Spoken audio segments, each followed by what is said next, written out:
Wisconsin has one of the highest rates of drunk driving in the United States, but one assembly candidate is determined to fix that. It's hard. There are a lot of people that are okay with the status quo. For Anderson, the issue is close to home. In 2010, a drunk driving accident killed both his parents, his brother, and left him paralyzed from the neck down. My health insurance company said, we're going to kick you off because you're too expensive. But it was a few days after that we got another letter saying that the provisions of the Affordable Care Act have kicked in that got rid of those lifetime maximums. Good public policy doesn't happen by accident. I would say that was the seed of me running for office. One expert says the problem is the laws in the state are too lenient. The glaring difference between Wisconsin and all other states is that Wisconsin currently is the only state in the United States where first offense drunk driving is not a crime. A budget analyst says these laws haven't been changed partly because it would cause overcrowding in Wisconsin's prisons, a financial burden to the state.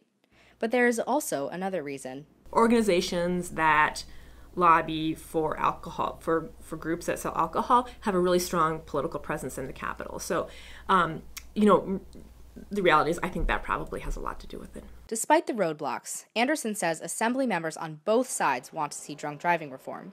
He says laws need to be stricter, and he plans to implement rehabilitation programs for repeat offenders and early education to prevent more arrests. If I could use my story, my personal experience to try to share, with people what the real damage is, what it's like going through what I went through, I'm more than happy to do it. If elected, Anderson will take office in the first week of January. As an assembly member, he says he wants to find solutions to the issue of drunk driving without raising taxes. For the Badger Report, I'm Helen Matsumoto.